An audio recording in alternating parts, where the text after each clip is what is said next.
I was very proud of is saluting a wonderful organization we have known as the Heinz 57 Pet Rescue and Transport, because they were lucky enough to get a phone call 8 years ago that led them to have a wonderful relationship with Animal Planet and their Puppy Bowl, which happens on the same day as the big game, right, as we call it. And we want to salute them this morning with something pretty special by showing you behind the scenes of Puppy Bowl 16, which is coming up this Sunday. We've been showing you the puppies every single year that make it on the local front.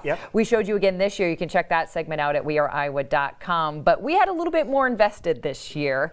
So we made the trip to New York to get some behind the scenes footage and also check out the main man, the ref on the field, Dan, along with Animal Planet, and some footage you will see this Sunday for Puppy Bowl 16. Have a look at what happens behind the scenes.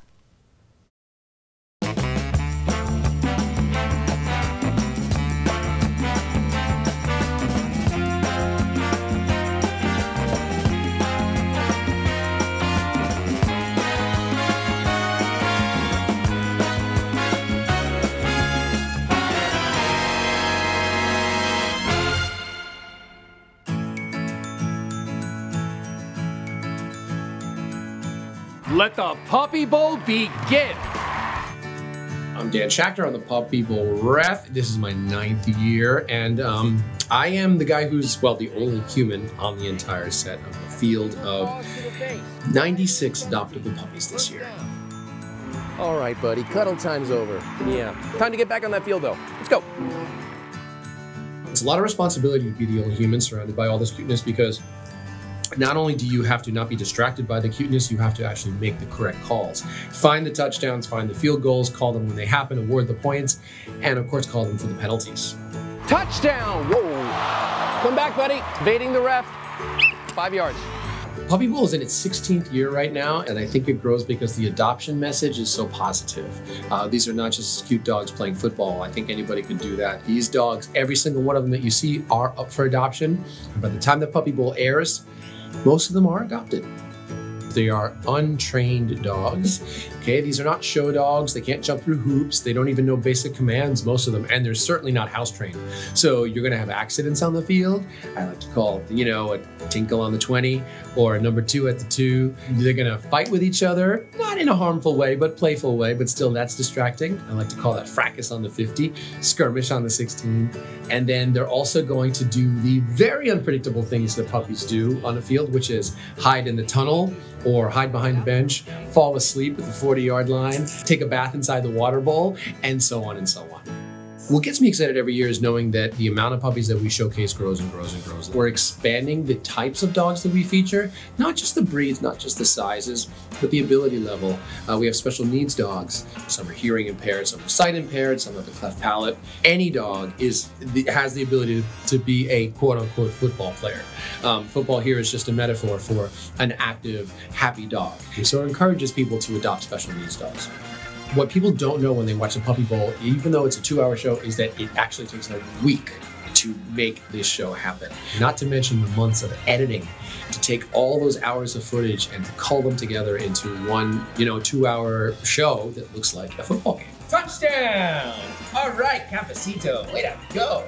This year's bigger and better than ever. It's Puppy Bowl 16, and I'm really excited to be part of it. Yeah, we were excited to be a part of it as well. So the little kind of gray one you see there, we'll show you our starting lineup courtesy of Heinz 57 Pet Rescue and Transport. So 7 were taken to New York, 3 made the starting lineup. So you'll see everyone kind of in and out. When you have 96 puppies, a lot of them are all kind of going to get a flash in the pan, but the starting lineup is almost always featured. So we have Brody there, who you saw on TV, and he's getting a lot of attention. Like if you go to animalplanet.com and look at merchandise, his face is all over it. Yeah, okay. Ferris. Now Ferris is the 3-legged dog? He's our, we lovingly called him Tripod, as you saw, featured quite a bit in that footage. They also just put out a very special piece just on all the special needs dogs that are featured in this. So Ferris getting a huge spotlight on that. Now, isn't Ferris's real name what, Augie? Yes. Yeah, Augie's his real name, and Theodore in the game. So why I'm so invested this year is because that's my little guy that I adopted from a Heinz 57, and just as we were in the process of adopting him, we're notified, hey, he's been chosen to be part of the Puppy Bowl. So that's why we wanted to travel, not only to be with him, but also to get that behind-the-scenes footage. So we're a little more invested, but every year we love featuring this incredible thing. If you want to see the entire starting lineup, including all 96 puppies, all you have to do is go to Animal Planet. They're pushing out so much great material right now. You can see even more there if you go to the website, including talking more about how this year they're really focusing on special needs puppies, because all puppies deserve to be adopted. But how did this all start? How did Amy Heinz with the Heinz 57 Pet Rescue and Transport even start this relationship? It's kind of a funny story. It is. So we caught up with Amy to talk a little bit more about that on the road to Puppy Bowl right now. Heinz 57 has had a relationship with Animal Planet and the Puppy Bowl for 8 years. It was just a fluke how we got started. It was our 3rd year. We were still a very small rescue, and we got a phone call from a guy that said, hi, I'm a producer from Animal Planet. We saw one of your puppies online and we'd like it to be in our Puppy Bowl show. And I laughed and I said, ha ha, who is this? And he said, I'm a producer from Animal Planet, blah, blah, blah. Like, oh. We really exploded after we were on Puppy Bowl because we got so much media attention, not only, you know, just right here in Des Moines, but all over the country. We were getting donations from everywhere, and we just grew very quickly after that. And we went from saving 300 animals a year to saving 1,300 animals a year. We have to prepare for this trip because we're not flying, we're driving, and it's a long trip from Iowa to New York, and we have to pack for not only ourselves, but we have to pack for puppies. When we get to the hotels, we have to be ready because you can't leave a hotel full of puppy leftovers. Well, that first day, we start out early in the morning. We've got all the bags, we have to figure out what dog is going where and who's riding with who, and it's just a lot of excitement, you know, everybody's buzzing, and it's really fun. Everybody's excited, we all wave, and it's like, oh, we're off to the big city, you know, New York. And then the reality sets in with the puppies barking, and we get so much media attention, which is huge. And for every puppy that we have on the show, there is that puppy on Animal Planet's website with a link to our website, so it's a lot of national exposure, which is really nice. And that helps us continue to grow, which helps us continue to save more lives. And then it's just fun for our volunteers, because sometimes we see some really sad things throughout the year. So it's worth it. Yeah, absolutely.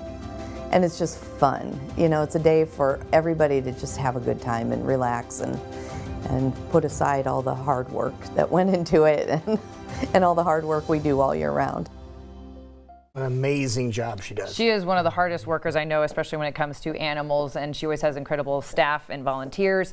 So let's all celebrate together and help her continue the great work that she's doing, because they don't get offered anything other than an opportunity. They still have to pay to travel. Yeah, they don't pay her way there. No. She has to get there herself and then pay for all the accommodations of everybody, animal and person alike. Exactly. So let's make sure this can continue on in a strong way. Join Lou and I at the Puppy Bowl watch party this Sunday. Doc's Lounge starts at 1, goes to 4. There is a ticket admission, but that includes food and games, and you get to see and hang out with all the local stars that are going to be, hopefully, we haven't seen the finished product ourselves, so see who gets featured in a big way on Puppy Bowl 16 this Sunday. So Puppy Bowl is the big one on Sunday. Don't forget about the Dog Bowl. There's That's the day also before. the Dog Bowl, That's the day before. on Give Saturday. you a little taste of it, so you have a chance to watch the Dog Bowl and get ready for the big one, the Puppy Bowl. Yeah, absolutely. Very proud to be a part of that again this year. All right, we want to